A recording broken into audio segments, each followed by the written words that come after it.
ರಾಷ್ಟ್ರೀಕೃತ ಬ್ಯಾಂಕ್ಗಳಲ್ಲಿನ ಕೃಷಿ ಸಾಲ ಮನ್ನಾ ಮಾಡುವಂತೆ ಆಗ್ರಹಿಸಿ ಯುವ ಕಾಂಗ್ರೆಸ್ ಕಾರ್ಯಕರ್ತರು ಬಿಜೆಪಿ ರಾಜ್ಯಾಧ್ಯಕ್ಷ ಬಿಎಸ್ ಯಡಿಯೂರಪ್ಪ ಅವರ ನಿವಾಸದ ಎದುರು ಪ್ರತಿಭಟನೆ ನಡೆಸಿದರು.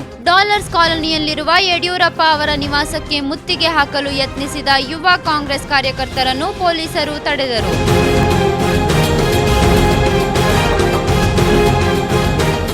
ನಂತರ ಮಾತನಾಡಿದ ಯುವ ಕಾಂಗ್ರೆಸ್ ಉಪಾಧ್ಯಕ್ಷ ಕೆಂಪರಾಜು, ರಾಜ್ಯದಲ್ಲಿ ತೀವ್ರ ಬರದಿಂದ ರೈತರು ಸಂಕಷ್ಟಕ್ಕೆ ಸಿಲುಕಿದ್ದಾರೆ. ಮುಖ್ಯಮಂತ್ರಿ ಸಿದ್ದರಾಮಯ್ಯ ಸಹಕಾರಿ ಬ್ಯಾಂಕ್ಗಳಲ್ಲಿನ ಕೃಷಿ ಸಾಲ ಮನ್ನಾ ಮಾಡಿದ್ದಾರೆ. ರಾಷ್ಟ್ರೀಕೃತ ಬ್ಯಾಂಕ್ಗಳಲ್ಲಿ ರೈತರು ಮಾಡಿರುವ ಸಾಲವನ್ನು ಕೇಂದ್ರದ ಬಿಜೆಪಿ ಸರ್ಕಾರ ಮನ್ನಾ ಮಾಡಲೇಬೇಕು.